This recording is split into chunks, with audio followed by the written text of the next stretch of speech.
And you're live. Go ahead, Anita. All right, thanks. Hi, everyone, and welcome to another YouTube Live. And so, welcome again. And you know what? I would love to hear from you in the comments. A couple of things. One is tell me where you're tuning in from.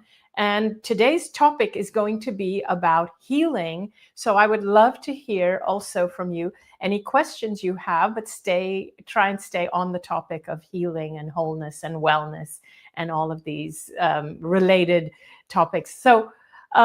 I tend to read a lot of the comments that people write on my videos, under my videos. I try and read as many as possible. Of course, it's not possible for me to read all of them. However, I do read as many as I can, but I can't respond to all of them. That would be difficult. And I do actually take into consideration the things that you all say. And I do try and integrate some of the things you say and the questions you ask in follow-up videos.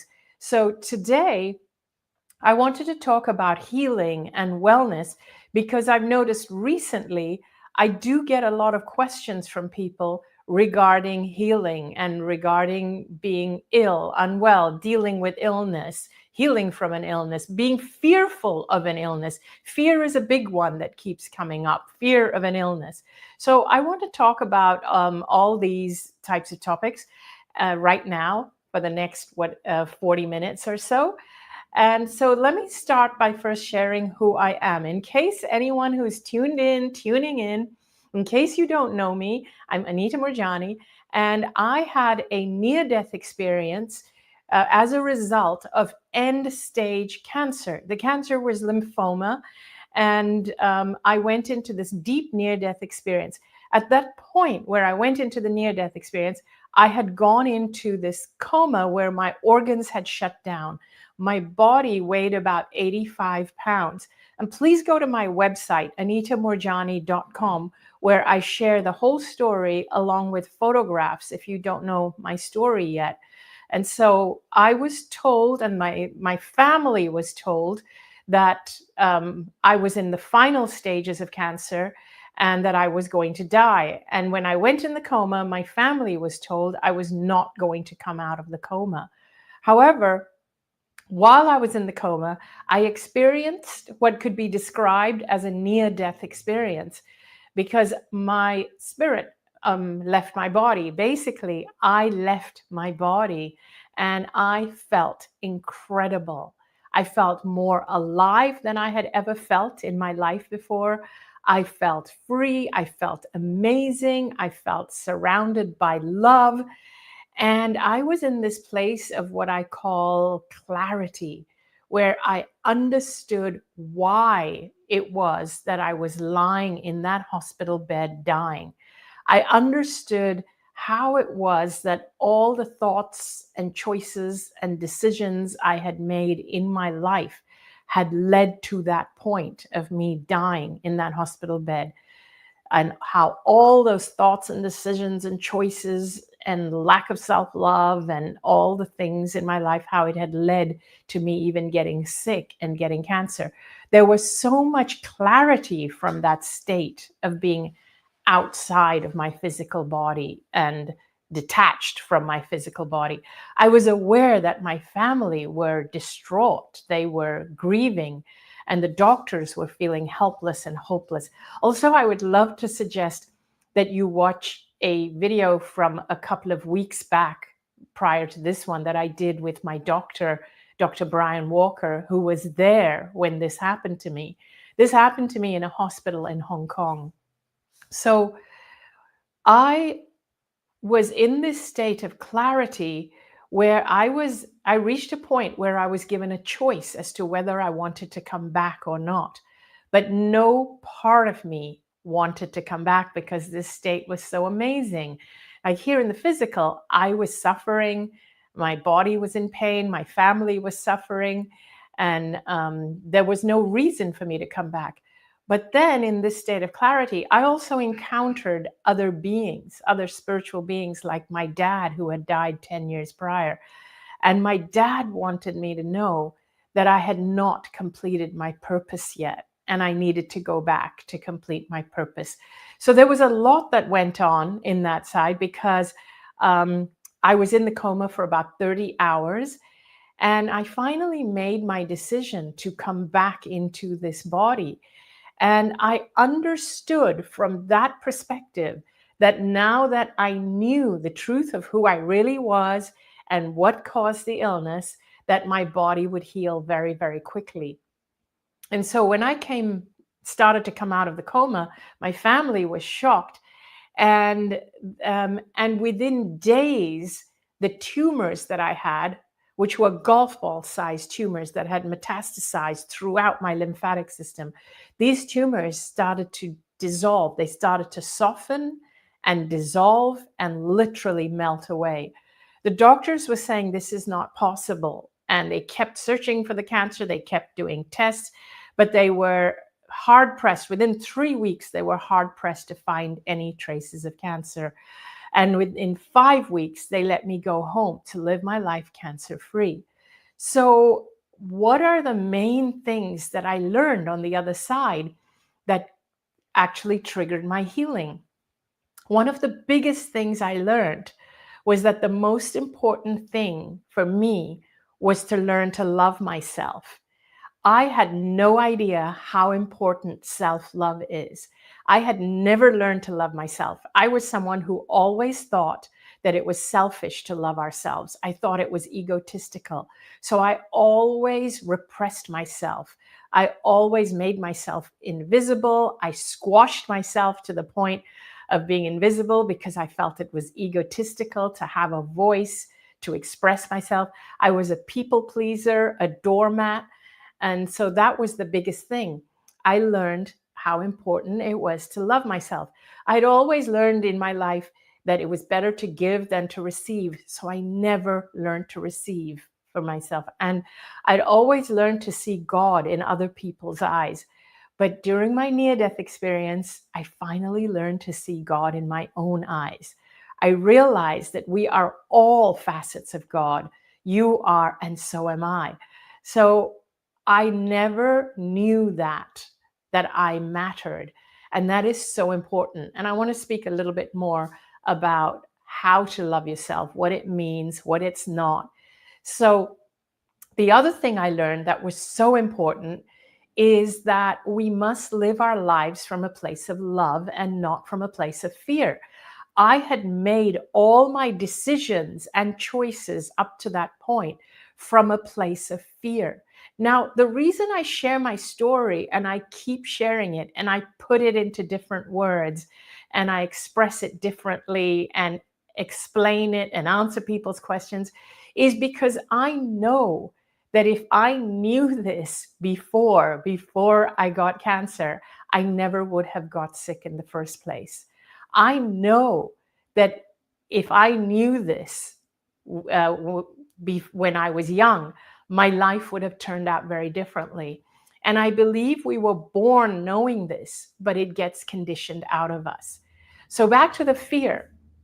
I had made every choice and every decision in my life from a place of fear of displeasing other people, a fear of not being good enough, a fear of not meeting other people's expectations, and eventually even a fear of illness. I had this huge fear around cancer even before I was diagnosed, so much so that all my decisions around health were not based on health. They were based on a fear of illness. So I did everything that was anti-cancer even before I was diagnosed with cancer. I was so determined not to get cancer that I was living my life from this place of fear, that the fear weakened me so much that I finally did get cancer. So here's what I want to share with you about love and fear. To me, love and fear are the opposites. Love is the opposite of fear. The more love we have in our lives, the less room there is for fear. The more fear we have in our life, the less room there is for love. So a big question that people ask me is, how do we love ourselves more? So first of all, I want to tell you what love is not. Love is not living a fear-based life. Doing things like taking care of your health from a place of fear is not an act of self-love. It is not taking care of your health. You need to take care of your health and your well-being from a place of love, a desire to live long, a love for your life, a love for what you do, a love for your body, a love for yourself. Those are reasons to take care of your health and yourself. We need to do things and live our lives from a place of love and passion. So what does this mean? It means wanting to find our soul's purpose, wanting to live from a place of joy. What brings us joy? It also means doing things and being with people because we love to do them and because we love to be with them, not because we're doing it out of obligation or because we fear judgment or we fear that we're going to displease them. Now, if you've lived a life with a parent who was never satisfied with you, maybe a parent for whom you were never good enough, you become conditioned to become a people pleaser. And so your entire life becomes dictated by people pleasing and pleasing those around you, because when you were young, you believed that your survival depended on it. And so you become programmed to do that and conditioned to do that. And you believe at some level that your survival depends on it. And so when somebody gets triggered or displeased by you, when somebody criticizes you, you get so triggered that it feels almost life-threatening and you go out of your way to please them.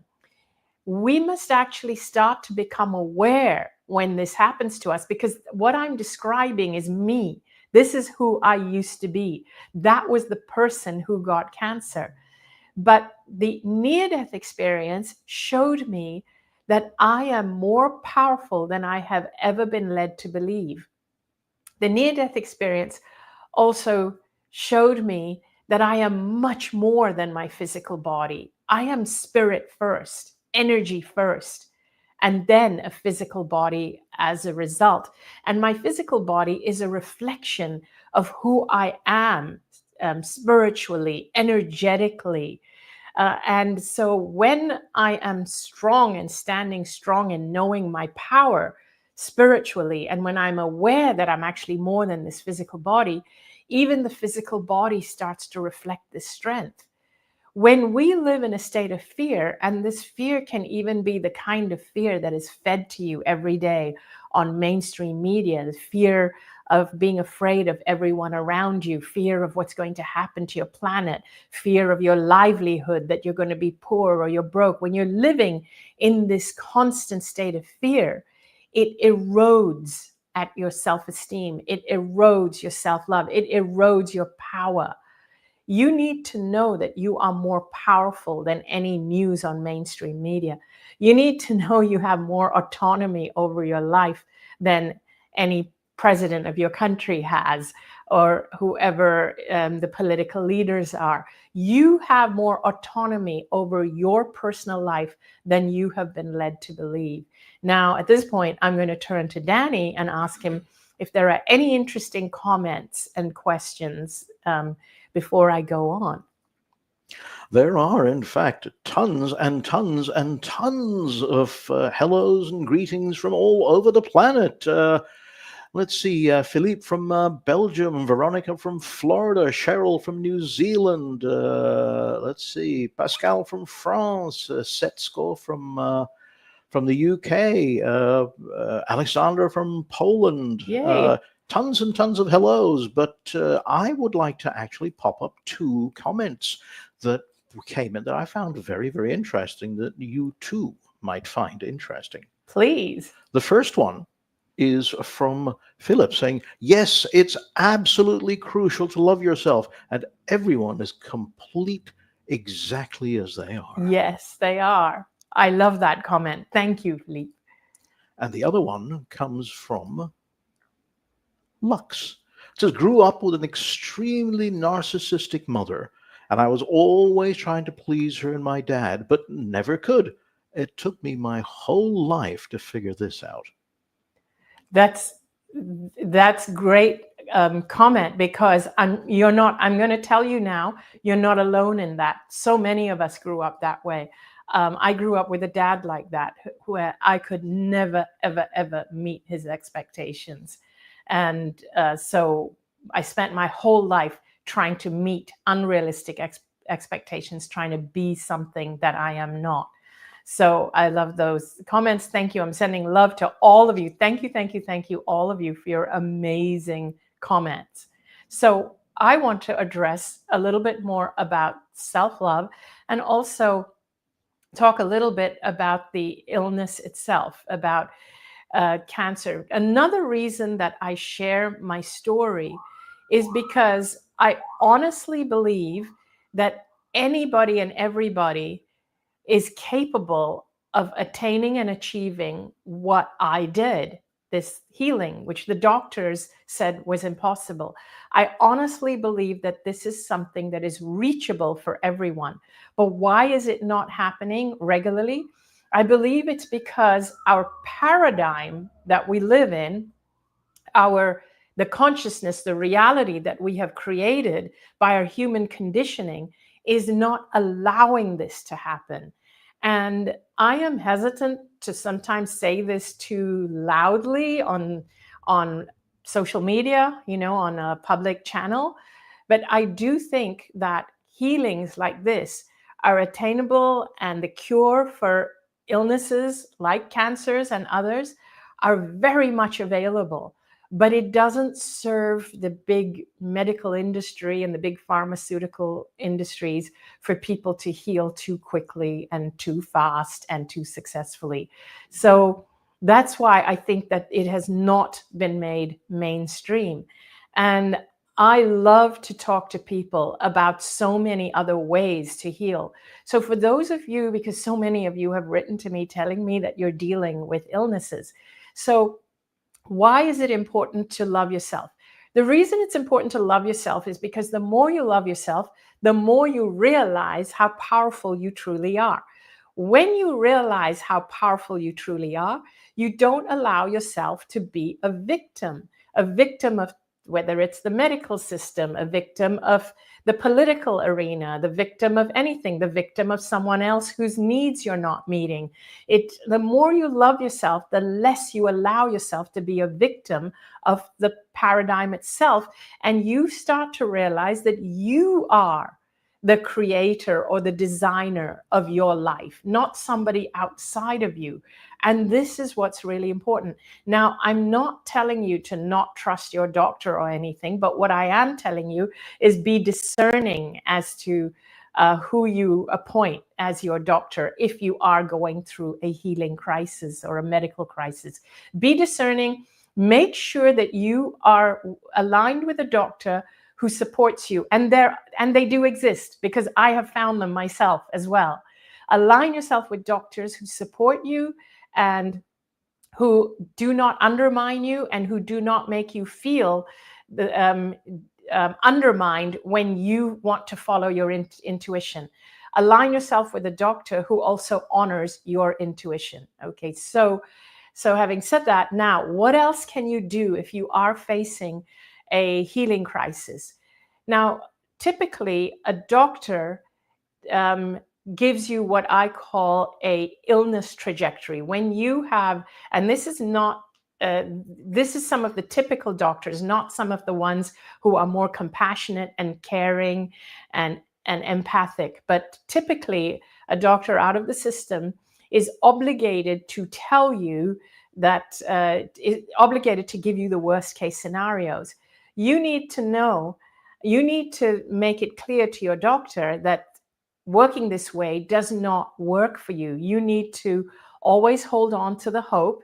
But also, what you can do at the same time is you can create for yourself a wellness trajectory. So the doctor may give you an illness trajectory. They will give you the statistics of this is the trajectory of the illness. however many percent, 60%, 70%, 90% of people who have this illness will go on this trajectory, and they usually paint a downward trajectory. Here's what I want you to tell yourself if you ever get news like that. Tell yourself that those percentages that the doctors are talking about, that is not me. Those are people who see themselves as a victim, who are putting themselves squarely in the hands of the medical system, and who are not going to take responsibility for their lives and their wellness. Tell yourself, I am going to take responsibility for my wellness by starting to love myself.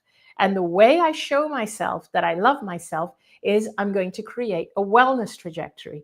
In this wellness trajectory, I am going to do at least one thing every day that contributes to my wellness every single day. And it can contribute to my physical wellness, to my emotional wellness, to my mental wellness, or to my spiritual wellness. And physical wellness can be anything from physical exercise to changing the way you eat and including something healthy, removing something unhealthy. Emotional wellness can be starting to calm your nervous system, stop listening to scary things and bad news. And it can be starting to find things that expand your energy. You can also improve your energetic wellness. I have done a video called Let's Talk About Energy. And in that, I teach you how to expand your energy and your energetic wellness. When you start to do these things for yourself, and you understand that you can love yourself, you can do these things for yourself, you are not a victim, you can take responsibility for your wellness, you can choose your doctor. When you start to realize these things, that's when you start to move from a place of fear to a place of love. Fear is the place where you feel like a victim. Fear is the place of a lack of self-love. So people often ask me, how do I move from fear to love? If I am feeling fear, how do I move into a place of love? The way to move from fear to love is to shift your focus. It's as simple as that.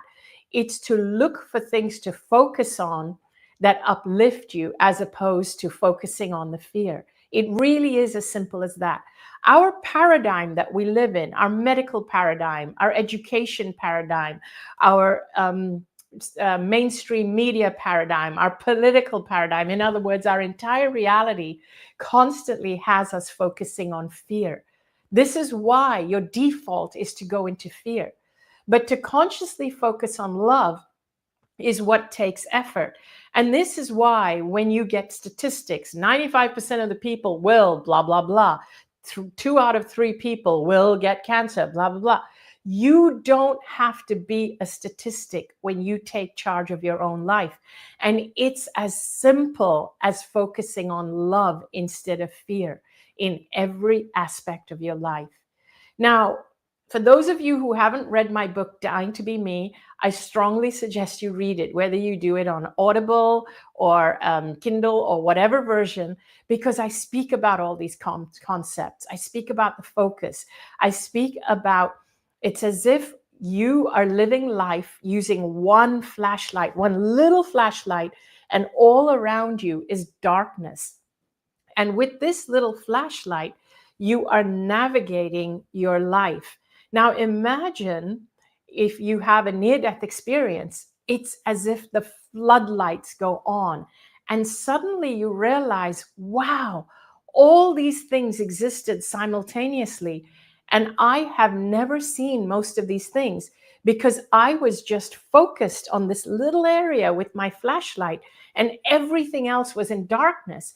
And now that all the lights are on, you realize that there are so many amazing, beautiful things that you weren't aware. So you find yourself in this brightly lit, huge warehouse that is as big as a stadium. And there are shelves in front of you, rows and rows of shelves with all kinds of things. A couple of the things are not so pleasant, but most of the things are amazing. They're beautiful. There's colors you've never seen. There's music you've never heard, beautiful music. There's people and beautiful things and animals and toys and beautiful scenery and just stuff you've never noticed and seen before, because your flashlight was not focused on those things. But your flashlight was focused on a few little things here and there. And most of those things were not pleasant. And now with the lights on, you see that, oh, the unpleasant things are actually in the minority. There are way more pleasant things than unpleasant things.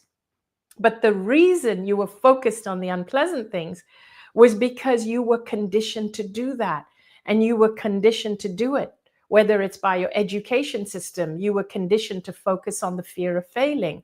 Whether it's in the political system, you were focused, you were conditioned to focus on the fear of the economy going down, or problems with your country, or nuclear wars, and you were always focused on the enemy of the. And then also in the medical system, you were always focused on the fear of illness. All these paradigms were flooding you with information that was not serving you. But when the floodlights go on, you're like, there is so much information that is available to me that I didn't know. All I had to do was shift my focus. And that is all I'm inviting you to do. It's to shift your focus, shift the focus of your flashlight. So now, even if the lights go back out and you're back to living with one flashlight and you're back in your physical life, you know that what you are being told to focus on is not all there is in this reality. You can shift your focus. You can create a mentality. You can create a reality that is wellness focused, or empowerment focused, or in success focused, and all of these things. But it starts with self-love, and focusing on these things is an act of self-love. And that's how you can even start your self-love trajectory, because even self-love is a trajectory. You do something every day to show yourself that you love yourself.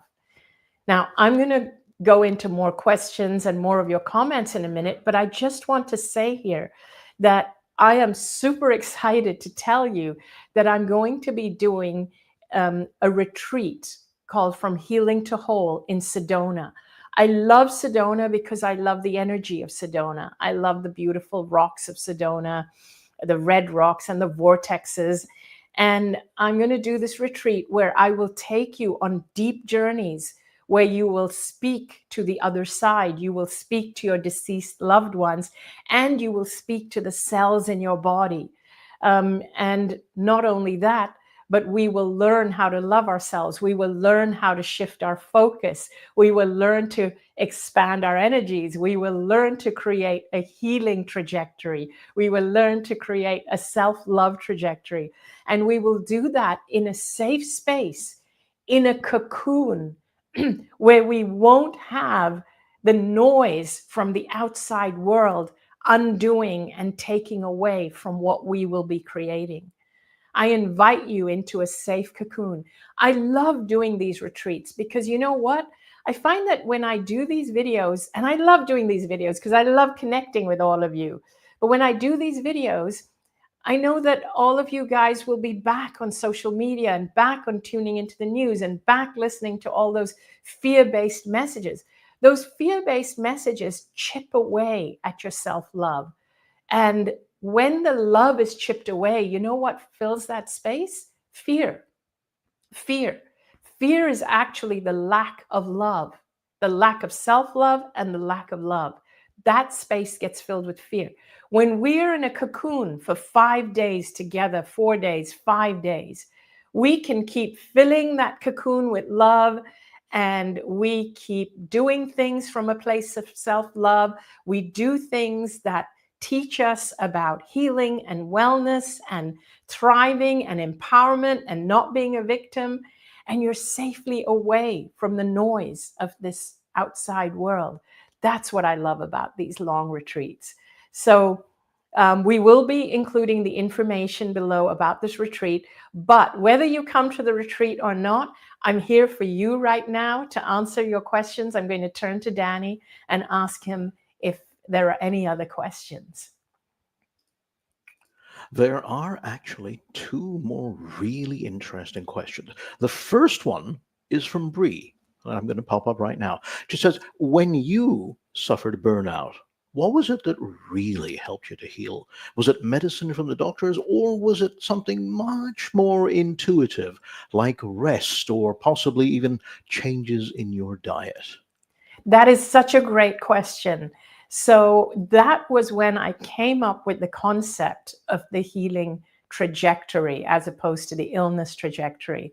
I made the mistake first of going to a mainstream doctor, and I apologize for saying this.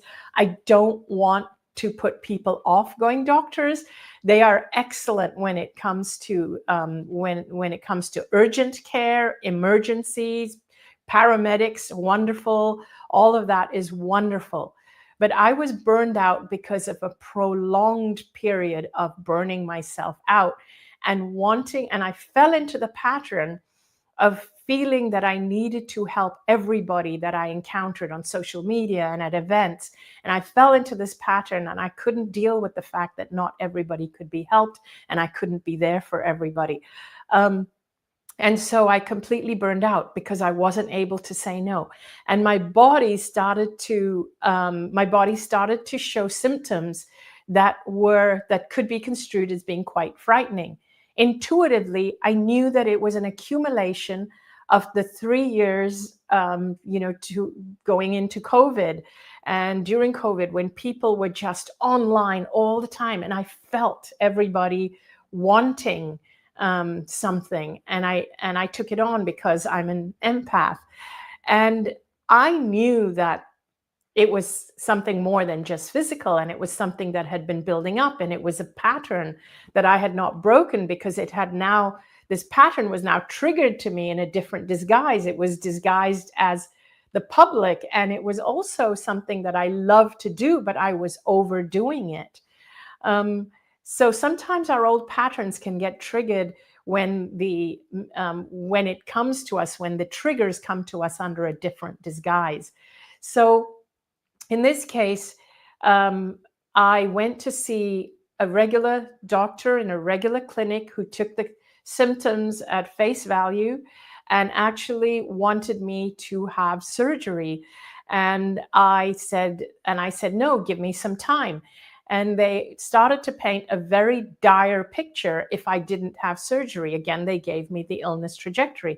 Now, I know I am not one of the 95% who they get that statistic from. And this is what helped me to create the concept of the wellness trajectory, because I knew intuitively what I had been doing in the last few years. So I had to gather, and this doesn't mean you don't go for any help. I had to put together a team of people who are very different, who think differently. And they could be doctors from the mainstream who have now become more integrative. I now have a team of people who I go to generally, regularly, when I feel any little symptom, but I feel healthier than I have felt even before the burnout, even before I had cancer. I feel so good today and right now. But I did it bit by bit with a team of people who I invited to be part of my team. And this is the thing. Don't let doctors make you feel intimidated. Don't let them make you feel that without them, you're going to die and that they are gods and they know more than you. Always go inward and ask yourself, what have I been doing in the last few years? Physical symptoms only appear in the physical if they have been festering in the energetic, in the emotional, in the mental for a few years. So go back and look at what's been going on. And this is something I'm developing right now. As I said, a wellness trajectory. I want to create workbooks on how to do this, on how to create your wellness trajectory. And this is what I'm going to teach at my Healing to Whole retreat, which I'm doing in Sedona. This is what my next book is also going to cover. So, but I'm giving you a basic framework here. Go into what you've been doing and reverse engineer it while you are getting help from empathic practitioners. empathic caregivers. I'm not saying don't get any help. I did. So another tool that really helped me is I went to see a neuro-emotional technique practitioner. If you are somewhere in the Southern California, Torrance, Redondo, Palos Verdes area, I highly recommend Erica Barantes. She helps to release emotional blockages. So it is about creating a wellness trajectory. And I will admit, it's not as simple as a one size fits all, but it is a trajectory. And I look forward to working with you all on perhaps a workbook or something where you can create your own. It is a personal trajectory. This is why sometimes when a doctor says, we are going to do this or you will get cancer, and so when they do this, it doesn't treat the root cause. This is why doctors say you are in remission when they treat you, because they have not treated the root cause. When you create a wellness trajectory, you are going all the way back to the root cause. So thank you for that wonderful question. And this is definitely what I will be covering in my retreat. So I would love to invite you to come if you feel that this applies to you and you need something like this. And you said you had one more. Well, actually, that one just became two. Okay, I'm ready for Do it. you have time for two more questions? I know you said 40 minutes and we're coming up to 36 minutes and 14 seconds, but do you have time for two questions? I'll try and roll them together because they're kind of related. The first one comes from Marianne, and Marianne says, what about high blood pressure? You do everything right, like you talk about it, you meditate, you eat right, you think right, you exercise, and so on, but nothing happens. Why is the blood pressure still high? And on a similar type of question, which I know that you'll be able to meld together, there's a question from Mia, and Mia turns out to be a member of the sanctuary. So Mia says, what kind of questions can you make to your cells? Can you ask them for help, for example, to open our hearts to change or limiting beliefs? And by the way, thank you. I'm enjoying the sanctuary so much. Oh, thank you for that, both of you. So I'm going to address the blood pressure one. Even when you feel you're doing everything right. So I don't know how old you are, and remind me of the name of the wonderful person who asked that question, if you still have it, or you might have let it go already. The blood pressure was asked by Marianne. Marianne, so I don't know how old you are, but I want to say that for women getting into their menopausal years, the hormonal change actually does increase your blood pressure. It is something that seems to happen with a lot of women with hormonal changes.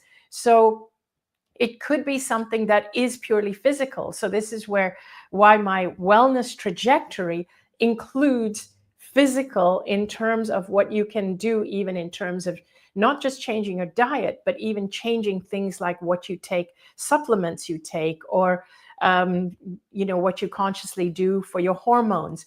So it would be worth your while just having your hormones checked, and do so with somebody who is a hormonal expert in integrative care. So I'm going to share with you now something a little bit personal regarding my burnout. I also, of course, was in menopause, and that affected my hormones. So I did have my hormones checked. I did have elevated blood pressure, and progesterone actually decreases your blood pressure. And I am getting, you have given your age. I'm not going to say it out, but yes, it could definitely be hormones. Thank you, Danny, for that sensitivity so that I don't call out your age. But yes, I would say definitely your age would indicate that you are menopausal, and that it could very well be your hormones. I was very blessed to have found care from people who are integrative. So for example, a medical doctor had told me to take very medical estrogens, but I am working now with a integrative doctor who has me take something that is much milder, and it is so much better for me, both in terms of estrogens and progesterones, which are working very well for my body. So you do need somebody who is knowledgeable in these to work with you, but find the right person. And the second question was about, just trigger my memory, because the blood pressure one I wanted to really address. The second question was from Mia saying, what kind of, well, let me push it back up on screen. Mia, hi Mia, and thank you for being in my sanctuary. Mia says, what kind of questions can you make to your cells? Yes, so this is to your cells, cells. Correct. So the kinds of questions you can go into meditation and ask your cells is things like, tell me what I can do to support you more. Tell me what your message is for me. Tell me, and then listen. You have to listen. You can ask them things like, what do you need from me in terms of what kind of food would be more supportive for you? And you can ask your body as a whole, what kind of movement and exercises would resonate with you? And ask your body as a whole as well, and ask your cells as well, like how you can support it better. Also, you can ask to see your guides and ask them, in what ways can I support my body? Now, here's the other thing. Listen to the guidance that comes. Give yourself a little time. Trust what comes. And what comes, it has to feel right. If it feels scary, that's not guidance. That's your mind playing tricks on you. But if it feels like, oh, wow, that resonates, that feels very much like an aha moment, then take that on board. The other thing is, when you start to talk to your cells and start to ask them questions, or when you start to talk to your guides, you will find that answers will pop up in the most interesting ways, where suddenly you will see an ad on YouTube or something that you will think, oh, that's interesting. I never knew about that. Maybe that would work for me. And I'll tell you something that happened with me recently is that I only heard about the power plate, which is like a vibration plate, which you stand on and it vibrates, and it actually helps to clear your lymphatic system. It helps your lymph nodes, and it helps your lymph move through your system, and it helps your circulation.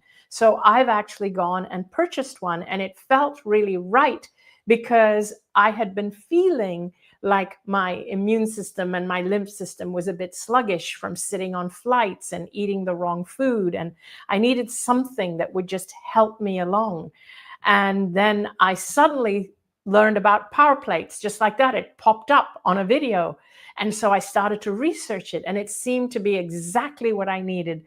Because for me, my sensitive area is my lymphatic system, because that's where the illness was. And so I care for myself in that way. So that's how your messages come to you. And these are your guides bringing things, shining your flashlight, your guides helping you to focus your flashlight on something that's always been there, but you hadn't noticed it before. So if you really liked this video, I would love for you to hit the like button and to click subscribe. When you subscribe and when you hit the like button, it really helps me a lot, because it shows it to more people, and it helps me to continue to do what I do. Also, if you know anyone that this video can help, please send it along to them. And if you are able to and have the means to do so, I'd love to see you at my events, because at my events, we create an incredible energy together. We will create a beautiful cocoon, one where we go on these journeys, and also you will have community. You will feel normal, because it's time that we made this kind of thing, whether we call it the paranormal or whatever we want to call it, or miracles. It's time we made all this the new normal. Thank you so much for tuning in, and I look forward to seeing you either at my next video or at a live event. See you all soon. Bye.